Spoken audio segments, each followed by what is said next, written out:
C19 확산이 계속되고 있는 상황 속에서 일본은 재정 파탄 확률이 100%라는 주장이 일본에서 나왔습니다. 더 이상 대출도 할 수 없는 일본 중소기업들의 줄도산, 그로 인해 지방은행을 포함한 금융기관의 연쇄 부도 위기 움직임은 그 확률을 더 높여주고 있습니다. 피커TV에서 자세한 내용 전해드리겠습니다. 현재 일본에서는 C19 감염 확대로 국가가 재정에 관여해야 한다는 목소리가 높아지고 있습니다. 그러면서도 빚 대국인 일본의 재정 상황을 우려하는 목소리가 적지 않습니다.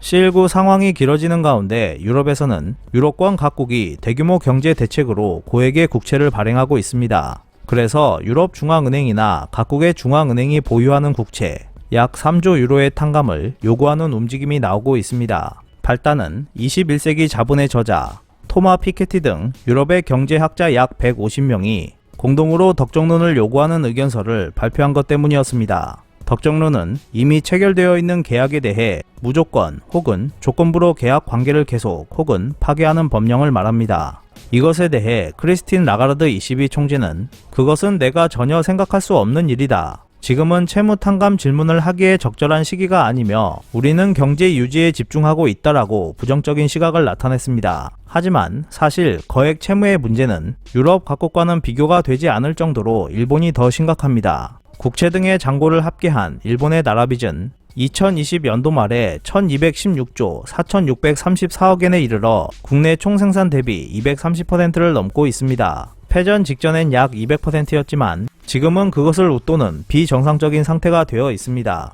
반면 각국의 나라빚 비율은 미국 108%, 프랑스 99%, 영국 85%, 독일 56%, 한국 44% 정도입니다. 또한 유럽연합은 예산 연차마다 재정 적자를 GDP 대비 3% 이내로 하고 채무 잔고를 60% 이내로 억제하는 것을 가맹국에 요구하고 있습니다. 유럽연합 기준이라면 이미 일본은 TKO, 테크니컬 록다운 상태라고 할 수 있습니다. 2020년 11월 1일 시점에서 일본의 추계 인구 약 1억 2320만 명으로 단순 계산하면 국민 1인당 빚은 약 987만엔입니다. 이는 갓 태어난 아이부터 100세 이상 노인을 포함한 일본인 모두가 진 빚입니다. 이러한 일본 상황에 대해 경영 컨설턴트 오마에 겐니치는 세금을 낼 수 있는 생산 연령 인구가 계속 줄어들고 있는 이상 일본이 재정 파탄날 확률은 100%이다라고 주장했습니다.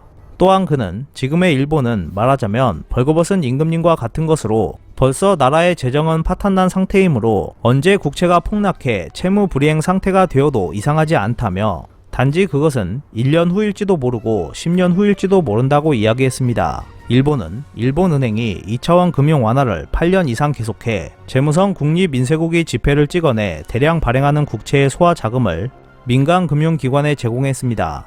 그리고 그 국채를 일본은행이 민간 금융기관으로부터 다시 매입해 스스로 움켜쥐고 있으며 중앙은행이 통화를 발행하여 국채를 직접 인수하는 것도 사실상 계속하고 있습니다. 미 연방준비제도 이사회나 유럽중앙은행도 일본은행과 같이 금융 완화를 실시하고 있지만 오히려 FRB나 ECB는 일본은행을 선행 지표로 주시하고 있습니다. 한편 일본인의 상당수는 자신은 국채와 상관없다고 생각하고 있습니다. 확실히 개인 가계의 국채 보유율은 1.3%에 지나지 않습니다. 하지만 실제로는 저축이나 은행 예금이 금융기관을 통해서 국채로 흐르고 있고 게다가 일본은행과 연금적립금 관리운용 독립행정법인이라고 하는 두 마리 고래가 국채와 주식을 사고 팔고 있습니다. 결국 일본인들의 개인 금융자산은 국채로 둔갑하고 연금 적립금도 국채와 주식으로 바뀌고 있는 셈이기 때문에 일본 정부가 재정 파탄이 나면 일본인들도 파탄 나는 것과 같다고 할 수 있습니다.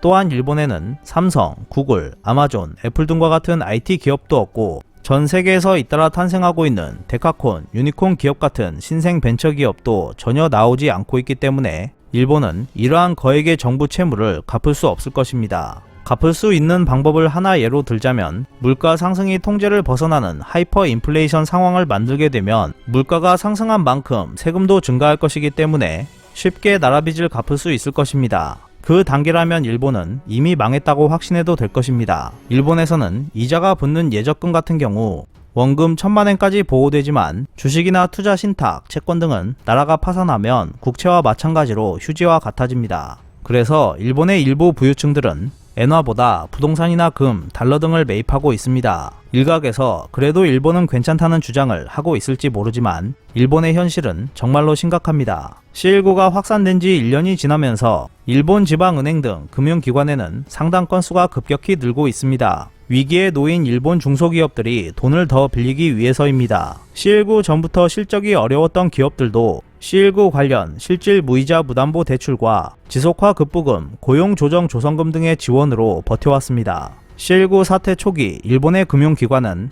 어떤 기업이든 일단 대출과 상환 유예를 받아들였지만 일부 중소기업들은 실적이 회복되지 않으면서 자금이 바닥나기 시작했습니다. 무이자 무담보 대출이 금년 3월에 종료되면서 최근 들어 양상이 변화하고 있습니다. 민간 금융기관에 있어서 C19 관련 무이자 무담보 대출은 신용보증협회에 보증이 붙고 대출처가 도산해도 금융기관은 대위 변제로 전액 회수할 수 있습니다. 그러나 금융기관이 독자적으로 빌려주는 대출은 기업이 도산하면 회수하기 어려운 부실 채권으로 이어집니다. C19 관련 제도 대출 한도인 최대 6천만엔을 모두 써버린 기업은 실적 부진에다 과다 채무 기업이 많습니다. 그러한 기업은 정부계 금융기관으로부터도 방치되는 케이스가 있어서 자금 조달이 더 어려워지고 있습니다. 매출을 보충하기 위해 선불 티켓을 판매하고 있는 일본 음식점들은 그 티켓 뒷면에 우리 식당도 잦은 영업시간 단축 요청으로 숨이 턱에 차 있습니다라는 글을 적기도 했습니다.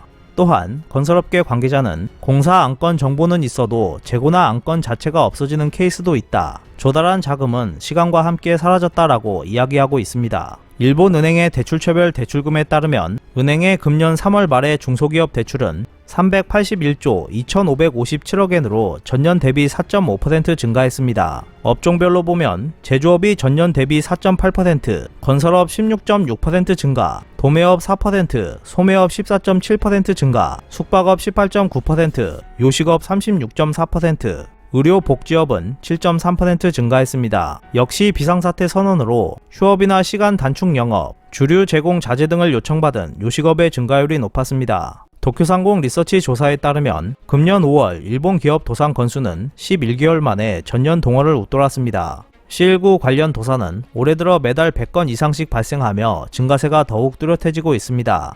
또한 도쿄상공 리서치 조사에서 채무의 과잉감을 느끼고 있는 기업은 대기업에서 17.1%, 중소기업에서 35%에 이르렀습니다. 한편 장래를 예측할 수 없는 가운데 도쿄상공 리서치 조사에서 지방은행의 2021년 3월기 결산 대손 충당금은 1조 9,943억엔으로 전년 대비 11.9% 증가했습니다. 대손 충당금은 기말까지 미회수된 매출 채권 중 회수가 불가능할 것으로 예상되는 금액을 비용으로 처리하기 위해 설정하는 계정을 말합니다. 일본 정부는 자본성 대출과 사업 재구축 보조금, 동반 지원형 특별 보증 제도 등을 내세워 본업 지원을 추진하고 있습니다. 게다가 중소기업의 실태를 근거로 한 사업 재생을 위한 가이드라인을 검토하고 있습니다. 하지만 이러한 시책들은 애프터 C19 대응으로 현재 위기에 빠진 기업들은 시야에 넣고 있지 않습니다. 일본 기업들의 피폐감은 심해지고 지방은행들은 수익 악화가 심해지고 있습니다. C19 관련 지원으로 리스크 없이 늘린 대출이지만 대출처의 도산 증가로 지방은행들의 줄 도산 가능성마저 커지고 있습니다. 줄도산하는 일본의 중소기업, 그로 인해 지방은행을 포함한 금융기관의 연쇄부도 위기 움직임은 일본이 재정 파탄날 확률을 더욱 높여주고 있습니다. 한국은 어떤 악영향으로 다가올지 모르는 일본발 위기에 대응할 수 있는 방안도 마련해 두어야 할 것으로 보입니다.